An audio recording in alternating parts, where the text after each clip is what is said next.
Bienvenidos al Bibliófilo. En esta oportunidad les traigo una poesía de lo mejor del habla castellana. Aquí nomás les traigo un ejemplo.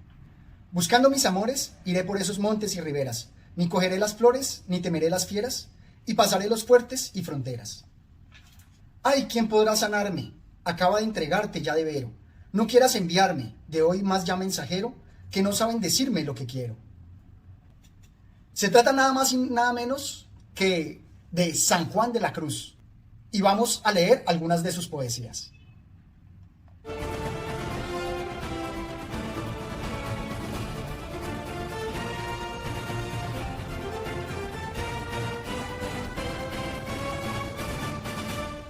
Los versos que les acabo de leer son de las canciones Entre el alma y el esposo, y allí se nota toda esa musicalidad, toda la profundidad también de su pensamiento.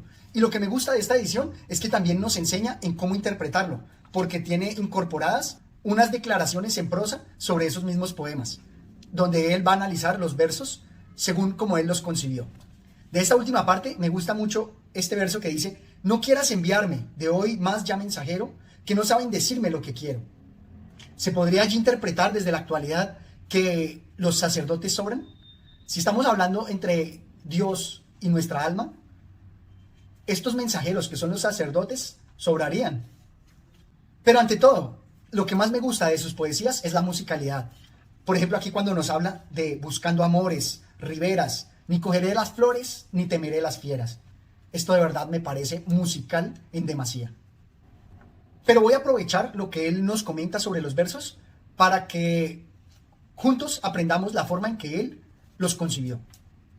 Dice así: ¿a dónde te escondiste, amado, y me dejaste con gemido? Como el ciervo huiste, habiéndome herido. Salí tras de ti, clamando, y eras ido.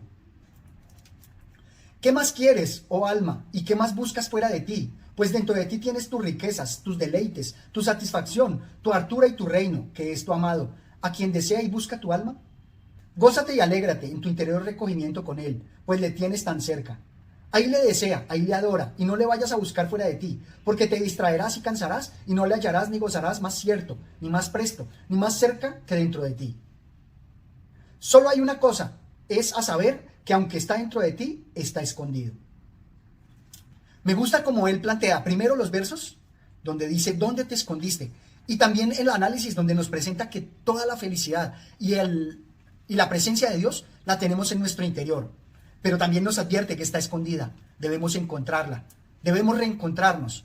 Es algo así como el ideal platónico, donde nos dice que estuvimos antes gozando de la bienaventuranza y debemos recordarla, remembrarla. De verdad que estas poesías son musicales y profundas al mismo tiempo. En otra parte nos dice: mas ¿cómo perseveras, oh vida, no viviendo donde vives, y haciendo porque mueras las flechas que recibes de lo que del amado en ti concibes? Y en las declaraciones en prosa: quéjase de la duración de la vida corporal, a cuya causa se le dilata la vida espiritual. Y así en esta canción habla con la misma vida de su alma, encareciendo el dolor que le causa. Y más adelante: por fuerza de tener gran tormento, pues la una vida penosa le impide la otra sabrosa, tanto que la vida natural le es a ella como muerte, pues por ella está privada de lo espiritual, en que tiene todo su ser y vida por naturaleza y todas sus operaciones y afecciones por amor. Me gustan estos versos porque muestra que no viviendo donde vives, y obviamente también la parte de recibiendo las flechas, nos resalta lo que él ahí menciona del dolor, cómo regocijarnos en el dolor. Pero también me hace pensar por qué el cristiano rehuye tanto de la vida y desprecia lo material. Creo que deberíamos más bien abrazar también lo material, regocijarnos en la oportunidad que tenemos de vida y también encontrar a Dios en todas sus expresiones milagrosas de nuestra vida. No solamente desear el más allá, porque por eso es que ha devenido la historia actual con ese desprecio a lo terreno, a lo natural, y casi en esa destrucción de la Pachamama, de la Madre Tierra. Aquí viene otro verso donde también se nos plantea que ya tenemos a la forma platónica el recuerdo de Dios. Oh cristalina fuente, si en esos tus semblantes plateados formases de repente los ojos deseados que tengo en mis entrañas dibujados. Y resalto aquí que nos habla de la figura y de lo que ante sus ojos desea, pero ya tiene prefigurado. Es como atender a ese ideal. Y por supuesto, la enorme musicalidad que nos presenta. En unos versos posteriores nos dice: allí me dio su pecho, allí me enseñó ciencia muy sabrosa, y yo le di de hecho, a mí, sin dejar cosa, allí le prometí de ser su esposa. Mi alma se ha empleado, y todo mi caudal en su servicio. Ya no guardo ganado, ni ya tengo otro oficio, que ya solo en amar es mi ejercicio. Estos versos nos hablan de esa total entrega, de darse por completo a la búsqueda de lo espiritual. Pero unido a lo que ya les mencionaba, creo que no debe despreciarse lo material. También dentro de este mundo debemos regocijarnos de la presencia de los milagros de la naturaleza. Luego más adelante: no quieras despreciarme, que si color moreno en mí hallaste, ya bien puedes mirarme después que me miraste, que gracia y hermosura en mí dejaste. En estos versos me gusta la musicalidad evidente que se presenta, y también que esta edición nos habla de Exaste, que es la escritura antigua. Y también resalto que nos presenta la felicidad en cómo gozar lo que ya vivimos, lo que ya experimentamos. Aquí nos habla de la presencia de Dios, pero yo lo extiendo a la presencia de la naturaleza. Ahí se recordar nuestra unión con los milagros del día a día, en un atardecer, en un amanecer. Más adelante: en soledad vivía, y en soledad ha puesto ya su nido, y en soledad la guía, a solas su querido, también en soledad de amor herido. Estos versos me hacen pensar mucho en esa correspondencia entre el amor que se da con Dios, pero me extraña sobremanera esa exclusividad. Nosotros podemos amar muchas cosas al mismo tiempo, pero siempre en la religión se nos habla de la exclusividad del amor a Dios. Y aquí también nos habla de eso, a solas su querido, y dar esa soledad de amor. Yo creo que nos falta esa comunión, porque entre todos podemos amarnos mucho mejor y también amar a Dios en comunidad, como la propia iglesia lo habla. Dice otro verso: descubre tu presencia y máteme tu vista y hermosura. Mira que la dolencia de amor que no se cura, sino con la presencia y la figura. Esta exaltación al amor de verdad es muy elocuente. Nos habla de la presencia del amor en la figura. Es muy visual. De verdad que son muy potentes las palabras que él nos presenta. Y más adelante en otros versos: y luego a las subidas, cavernas de la piedra nos iremos, que están bien escondidas, y allí nos entraremos, y el mosto de granadas gustaremos. Y en el análisis: las subidas cavernas de esta piedra son los subidos y altos y profundos misterios de sabiduría de Dios que hay en Cristo, los cuales, por ser tan altos y profundos, bien propiamente los llama subidas cavernas, por la alteza de los misterios subidos, y cavernas por la hondura y profundidad de la sabiduría de Dios en ellos.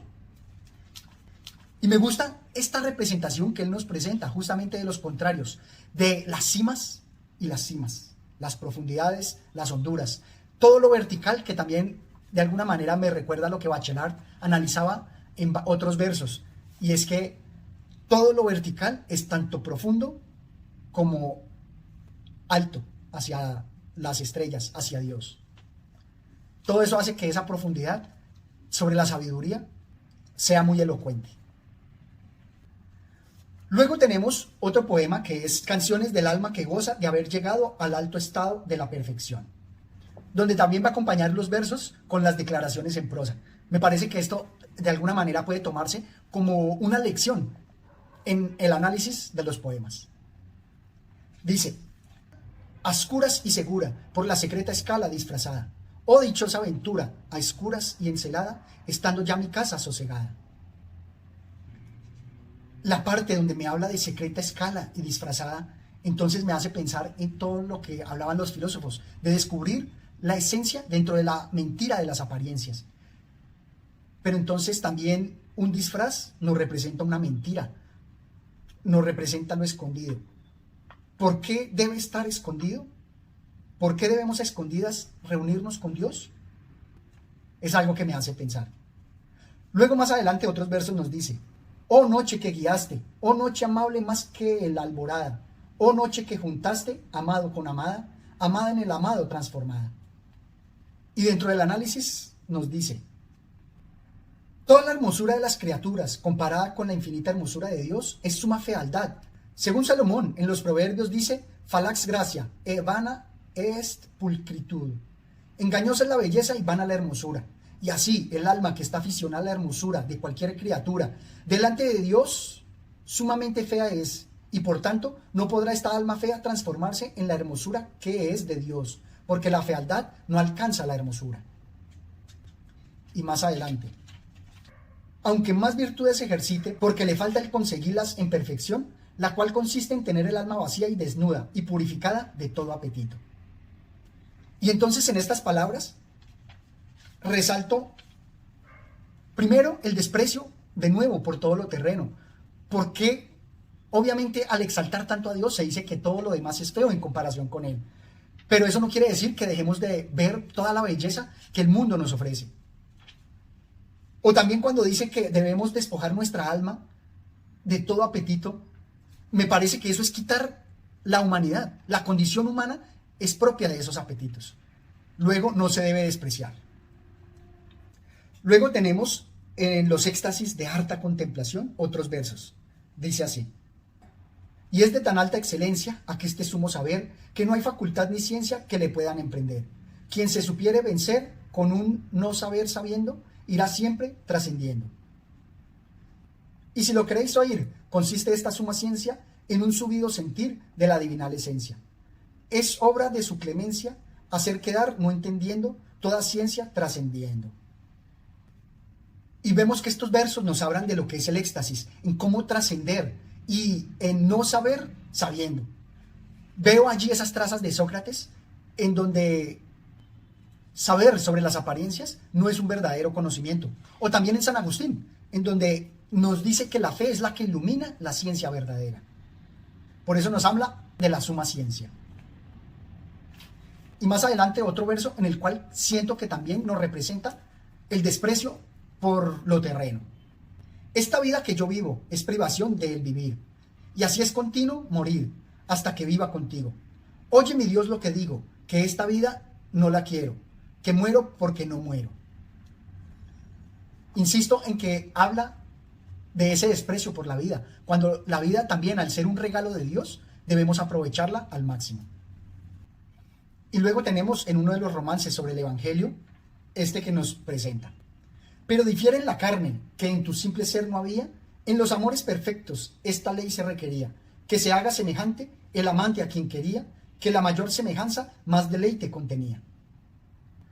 Y entonces nos habla aquí de volvernos semejantes a Dios, a nuestro amado.